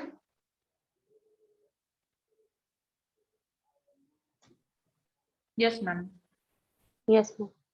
यस अब अपने को करना है, देखो जब मैं सेक्शन नंबर 7 की बात करती हूँ ना, तो सेक्शन नंबर 7 सिर्फ सेक्शन नंबर 7 नहीं, सेक्शन नंबर 7 सप्लाई का है, उसके अंदर गुड्स की डेफिनेशन छुपी है, उसके अंदर सर्विस की डेफिनेशन है, उसके अंदर कंसिडरेशन की डेफिनेशन है, उसके अंदर कोर्स फर्दरेंस ऑफ बिजनेस की डेफिनेशन, उसके अंदर आरसीएम का कॉन्सेप्ट छुपा है इंपोर्ट ऑफ सर्विस में, उसके अंदर शेड्यूल 1 है कि जब तुमको कंसिडरेशन नहीं मिलेगा तो शेड्यूल 1 आता है, इसके अंदर शेड्यूल नंबर 2 है, शेड्यूल नंबर 2 बताएगा सप्लाई ऑफ गुड्स बोलोगे या सप्लाई ऑफ सर्विस बोलोगे। अब सबसे लास्ट में जो शेड्यूल आता है schedule number 3, neither supply of goods nor supply of service. तो इसी बात पे 4 तो तुम्हें अभी ही याद है, actionable claim other than lottery betting gambling. फिर उसके बाद क्या है, अगर central government, state government, public authority की तरह कुछ भी काम करती है तो भी क्या है, neither supply of goods nor supply of service. Sale of land, sale of building, sale of land हो गया, सेल ऑफ बिल्डिंग हो गया, एक्सेप्ट अगर तुम्हें क्या हुआ है, एडवांस मिला है या फिर ऑक्यूपेंसी हो गई है या फिर कंप्लीशन सर्टिफिकेट मिला है, तब जाके वो सप्लाई ऑफ सर्विस है, otherwise neither supply of goods not supply of service. अब इस सब को भी हम अगर छोड़ दूं तो सबसे सिंपल जो तुम्हें, मैं शायद कभी नेगेटिव लिस्ट तुम सर्विस की पढ़ते होगे ना सर्विस टैक्स में, एक चीज तो तुमको भी पता है, फ्यूनरल के टाइम का कोई भी सर्विस होगा, अब दुनिया से जा रहे हो तब तो जीएसटी छोड़ना ही पड़ेगा, ठीक है, तो वो इंसानियत के नाते फ्यूनरल के टाइम का कोई भी सर्विस होगा, फ्यूनरल, ब्यूरियल वगैरह, उस पे कोई भी neither supply of goods nor supply of service. फिर इसके बाद और थोड़ा सा अगर लॉजिकल, अभी अभी अपन ने देखा था एम्प्लॉयर एम्प्लॉय में, एम्प्लॉय जब अपने एम्प्लॉयर को किसी भी तरह की service during the terms of employment देता है, neither supply of goods nor supply of service. अब यहाँ पे एक पॉइंट है वो ये कि अगर आप एक डायरेक्टर हो, तो अगर एक डायरेक्टर क्या देता है, सर्विसेज देता है अपनी कंपनी को, अगर एक डायरेक्टर की पोस्ट पे आप फुल टाइम डायरेक्टर हो, सर्विस दे रहे हो अपनी कंपनी को, तो neither supply of goods not supply of service हो सकता है, होगा ये कंपल्शन नहीं है, हो सकता है। तो यहाँ पे क्लैरिफिकेशन आया था कि अगर डायरेक्टर है, प्रियंका भी ढूंढो मत, अभी ध्यान इधर लगाओ, ठीक है, नाइदर सप्लाई ऑफ गुड्स है नॉट सप्लाई ऑफ सर्विस है, हो सकता है, अगर आप फुल टाइम डायरेक्टर हो तो हो सकता है। मैम कैसे, सुनना, लॉ की दुनिया में चलते हैं, डायरेक्टर एग्जीक्यूटिव भी होता है, डायरेक्टर नॉन एग्जीक्यूटिव भी होता है, डायरेक्टर इंडिपेंडेंट डायरेक्टर भी होता है, नॉर्मल डायरेक्टर भी होता है। एक इंडिपेंडेंट अगर डायरेक्टर है तो एक इंडिपेंडेंट डायरेक्टर कभी आपका एम्प्लॉय नहीं होता है, क्योंकि इंडिपेंडेंट डायरेक्टर की कंडीशन में ही लिखा है कि एक एम्प्लॉय कभी इंडिपेंडेंट डायरेक्टर नहीं बन सकता।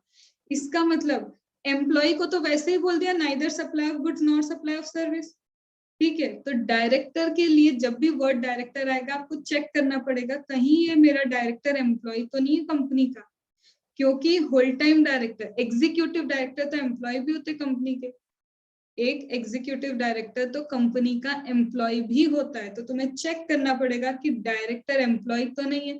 मैम ऐसे कैसे चेक कर लेंगे, तो देखो कहीं इस डायरेक्टर का 192 तो नहीं होता है, मुझे याद नहीं आ रहा 192 क्या होता है, 192 सैलरी, टीडीएस, सैलरी, सैलरी में टीडीएस कटता है ना आजकल, तो सेक्शन 192 में सैलरी वाला टीडीएस कटता है। अगर इस डायरेक्टर का टीडीएस 192 में कट रहा मतलब ये तो एम्प्लॉय है, क्योंकि एम्प्लॉय का TDS under the head salary कटता है। लेकिन अगर 194J है, अब ये 194J क्या है, प्रोफेशनल सर्विसेज, अगर प्रोफेशनल फीस, अगर इस डायरेक्टर का टीडीएस 194J में कटता है तो मतलब प्रोफेशन है उसका, प्रोफेशन है मतलब वो एम्प्लॉय नहीं है, समझ में आ रहा होगा टीडीएस वाला, हाँ आईपीसीसी तो है ना अपना, ठीक है। तो 194J में क्या है, प्रोफेशन है, प्रोफेशन में अगर उसका जा रहा है तो इसका मतलब ये वही डायरेक्टर है जो neither supply of goods not supply of service वाला नहीं है। पर हाँ अगर इसका 192 में क्या है, टीडीएस कटता है, तो ये भाई साहब तो क्या है, हमारे एम्प्लॉय है, और एम्प्लॉय जब भी कोई भी सर्विस देता है during the term of employment, neither supply of goods not supply of service रहेगा।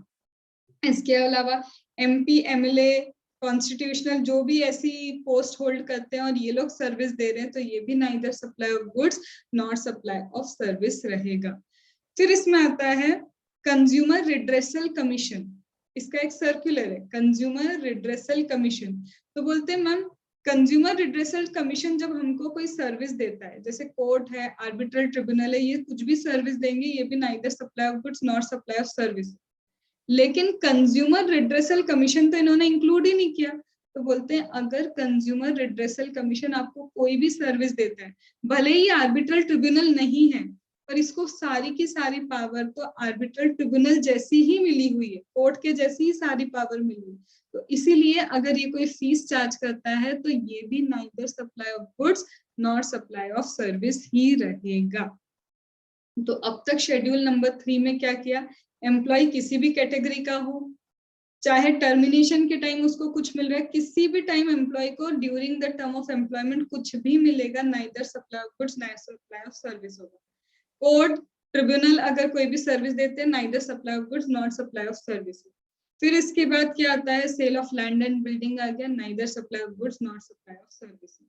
फिर इसके बाद क्या आता है, इसके बाद आपका आता है actionable claim except lottery betting gambling. फिर इसके बाद क्या आता है हमारा, central government state government public authority की तरह कुछ भी काम करेगी, neither supply of goods not supply of service. फिर इसके बाद हमारा क्या आता है, फिर अभी हमने करा डायरेक्टर वाला, चेक करो 194J है कि 2 है, 192 है तो इसका मतलब ये एम्प्लॉय है, again neither supply of goods not supply of service. MP MLA panchayat constitution की कोई भी पोस्ट होल्ड करते हो और सर्विस देते हो, neither supply of goods not supply of service.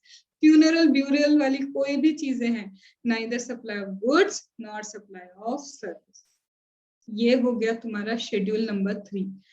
अब शेड्यूल नंबर 3 में सिर्फ 3 पॉइंट और बचे हैं, हिम्मत बना के रखना, सिर्फ 3 पॉइंट है। अब वो 3 पॉइंट क्या है, वो बोलते हैं ये तीनों पॉइंट का एक ही क्रक्स है, यहाँ पे आउट क्या हो रहा है, सप्लाई हो रहा है। आउट सप्लाई मतलब क्या, ये जो गुड्स है ना हमारे, इन गुड्स को इंडिया का पार्ट ही बनने नहीं दे रहे, उससे पहले ही सेल कर देते। गुड्स बाहर से आया, ये गुड्स क्या है, बाहर से आया, इसे इंडिया का पार्ट बनने ही नहीं दिया, उससे पहले इसको वापस सेल कर दिया। तो ऐसे गुड्स पे, ऐसे चीजों को neither supply of goods not supply of service बोलते हैं। कैसे, अब एग्जांपल सुनते जाओ, ये एग्जांपल ये तीनों पॉइंट है तुम्हारे। सबसे पहले मैं कहाँ हूँ, इंडिया में, US से मैंने सामान खरीदा, चाइना में बेच दिया। मैंने, इंडिया के रजिस्टर्ड पर्सन ने US से सामान खरीदा और चाइना में बेच दिया। क्या वो गुड्स कभी भी इंडिया में आ पाए? नहीं, इंडिया में आने से पहले ही बेचारे क्या हो गए, उधर से उधर ही उड़ गए। तो neither supply of goods not supply of service, point number 1। दूसरा, ये बेचारे गुड्स सी से आ रहे थे, इंडिया पहुंचने से पहले ही क्या हुआ, मैंने फिर से हाई सी सेल कर दिया। हाई सी सेल समझते ना, सी पे ही सेल करना। तो ये गुड्स सी से आ ही रहे थे, मैंने ऐसे क्या कर दिया, फिर से उसको बाहर क्या कर दिया, सेल कर दिया, हाई सी सेल हो गया। फिर से ये बेचारे गुड्स इंडिया की दहलीज पे आने से पहले ही क्या हो गए, वापस चले गए। Again this is neither supply of goods not supply of service. Last, ये गुड्स इंडिया में आ गए, लेकिन कहाँ है अभी, वेयर हाउस के अंदर है। ये गुड्स कहाँ है, वेयर हाउस के अंदर। जिनको कस्टम आता है उनको ये चीज पता है, जब तक तुम टैक्स पे नहीं करोगे, कस्टम ड्यूटी पे नहीं करोगे, ये गुड्स इंडिया का पार्ट बनते ही नहीं है। तो ये गुड्स आए और अभी सिर्फ वेयर हाउस में ही रखे। वेयर हाउस कौन सा मैम, जो कस्टम पे वेयर हाउस होता है वहीं पे रखे। वहां पे वेयर हाउस से निकालने के लिए तुमको टैक्स पे करना पड़ेगा, और जब टैक्स पे करोगे तभी ये इम्पोर्टेड गुड्स नॉर्मल गुड्स बनते हैं। क्या ये बात सबको पता है कि जब तक तुम इम्पोर्टेड गुड्स पे टैक्स पे नहीं करोगे, वो इम्पोर्टेड से नॉर्मल गुड्स बनते ही नहीं। तो ये गुड्स आए, वेयर हाउस के अंदर रखे हैं। मेरे को क्या करना था, होम कंजम्पशन के लिए लेके जाना था, लेकिन उससे पहले ही मैंने क्या किया, वेयर हाउस से ही निकाल के वापस गुड्स को क्या कर दिया, बाहर सेल कर दिया। बाहर मतलब इंडिया के बाहर सेल कर दिया। बेचारों पे फिर से टैक्स पे ही नहीं हुआ, यहीं से क्या हुआ, ये गुड्स वापस चले गए इंडिया के बाहर। अगेन क्या हुआ, आउट सेल हो गया। बेचारे इंडिया का पार्ट ही नहीं बने। तो जो चीज इंडिया का पार्ट नहीं बनी, Anjali, neither supply of goods not supply of service होगा। ठीक है, तो ये 3 चीजें थी और ये 3 चीजें अल्टीमेटली तुमको पढ़ के ही जाना है। ये रहा पूरा उसका चार्ट, इसको यहाँ पढ़ो। सबसे पहले तो ये आउट सप्लाई पढ़ो। नॉन टैक्सेबल टेरिटरी से दूसरे नॉन टैक्सेबल टेरिटरी में गुड्स जा रहे हैं और खरीदा किसने? एक इंडिया वाले पर्सन ने। वेयर हाउस गुड्स क्या हो गए? होम कंजम्पशन में क्लियर होने से पहले ही बेच दिए गए। और लास्ट यहाँ पे हाई सी सेल हो गया। ये वाली चीजें तुम पढ़ लो और इसमें यहाँ से यहाँ तक कहीं पे कोई डाउट है तो पूछ लो। ये तुम्हारा शेड्यूल नंबर 3 है पूरा।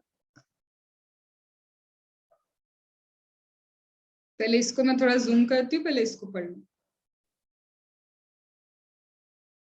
Very good.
हो जाए तो बताना, फिर उधर करूं।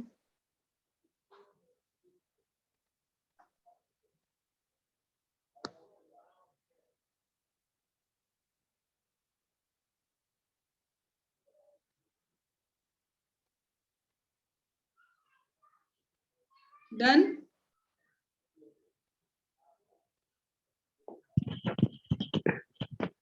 Yes ma'am.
हो गया?